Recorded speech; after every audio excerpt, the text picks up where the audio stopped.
Hello and welcome to Business with Smith Co. Hello and welcome back to Business with Smith Co. Today we're going to be talking about market research. So market research is the process of systematically gathering, recording and analysing facts about a market to identify and satisfy consumer needs, profitability in an informed and effective manner. So market research is carried out by a business so that it can better understand the market that it is trying to enter.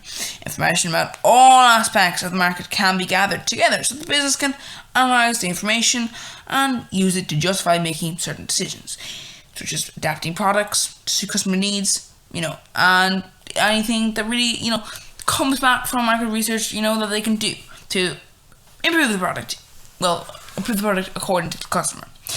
Now, there are two methods of market research to consider. So there's field and desk. So, as far as I know, today we're going to talk about field, and then the next week we'll talk about desk, unless, of course, we don't have enough time, unless we have enough time to talk about desk. So, field research. Field research is gathering first-hand information. So, brand new information.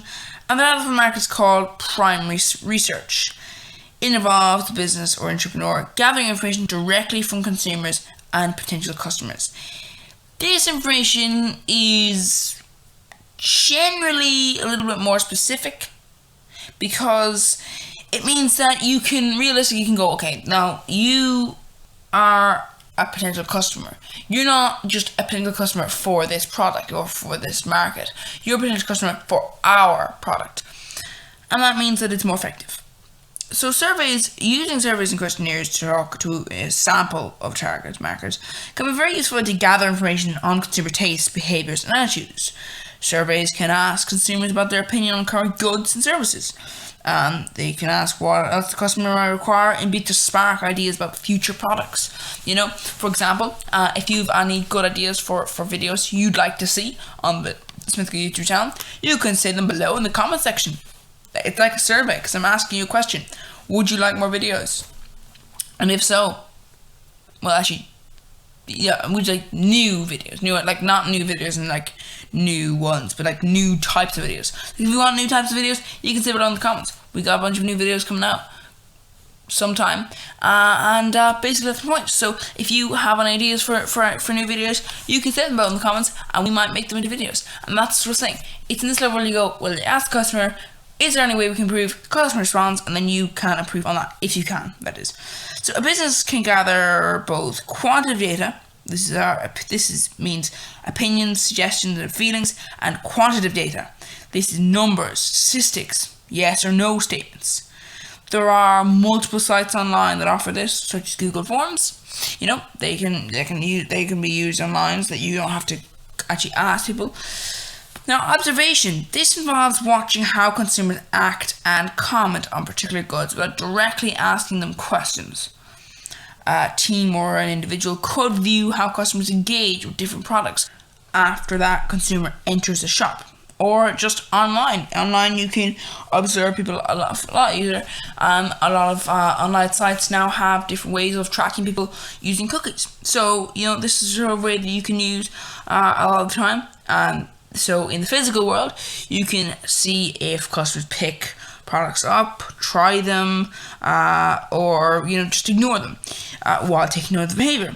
This helps to gather information on how consumers interact with the product so that improvements can be made to it or, the response to it. This approach reduces the impact of actually asking leading questions, which can bias the results. It also reduces the likelihood that consumers give positive feedback simply to be nice and polite. I mean, you'll find that on YouTube. You might think that this video is, not too good, but you might say, so it's a good video, and give it a like. Likes up, yay! And all that sort of thing. Or, of course, you might go down the right of just going, this video is, and then, write that in the comments. That's sort of the area you get. So you got these kind of two areas there, and what some people do is that either they're overly negative, which can cause problems, And then there are people who are, they don't want to be mean, they don't want to be rude, and because if someone is asking a question, do you like this product, and you can see this person's put a lot of work into that product, or they just a general feeling of you don't want to make the person sad, because that's not something you do want to do, so you don't want to do like that, so you just want to be nice and polite, and that can unfortunately bias the results.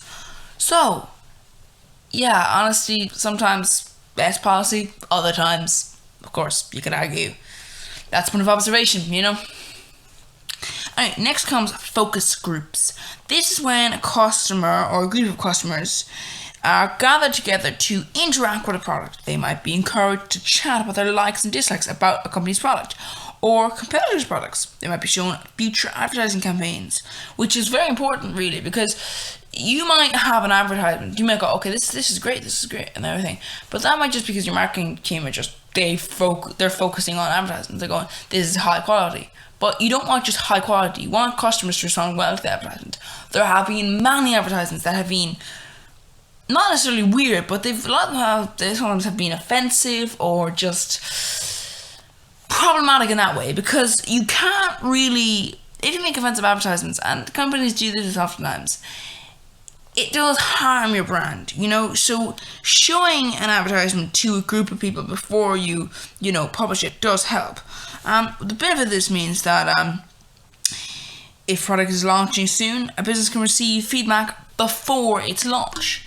So if there's a major problem that you haven't spotted, you haven't spotted.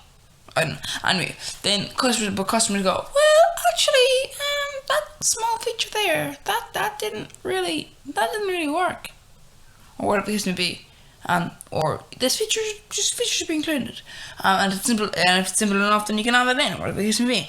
Now, then comes customer feedback. Sales employees are in a prime position to gather feedback from customers at the point of sale. This can be reported to managers, and they might inform future decisions for the business. A business could collect and collaborate data directly through sales representatives, or by using apps or machines. So this helps a lot of the time. You'll see in some areas, I think airports and like things, they have areas where just go boom, I was happy with my flight, or if you're using services like Ryanair, then value-wise, is it a good value? I don't know. It's less expensive, but you get less. And I mean, obviously, I wouldn't be able to.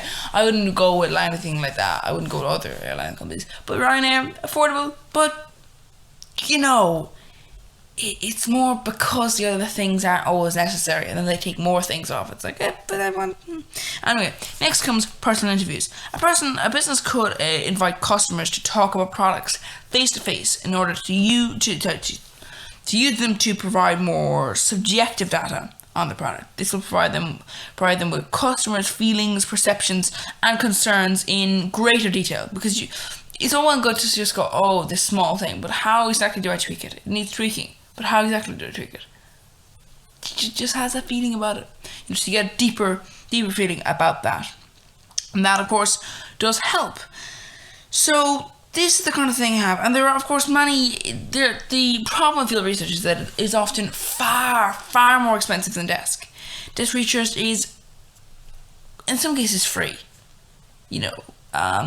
However, field research is also, a benefit, because information is generally more reliable because it's for your business and it's specific. So it's not, if you have using desk research, you might be like, oh, this is great information, but what happens if that's information, that would be better use for your customers? Sorry, not your customers, your competitors. Then suddenly, you've got a problem there. And that, of course, is an issue. So there are benefits to field research, so that's really, that helps you out there. You can, it's many different ways. Anyway, so basically there are other disadvantages. The cost, the amount of time it takes. Oftentimes field research takes a lot of time, while desk may take just, just very, very little time at all. And really just having the information out there, because field research, it may be impossible to collect as much information as you are via desk. And there's probably more information available via desk. But once again, we'll talk about that later in the next video when we talk about desk research. See you then. Thanks and goodbye. Subscribe to the YouTube channel if you want to, and view other videos if you want to. Next video coming up soon. See you then. Bye.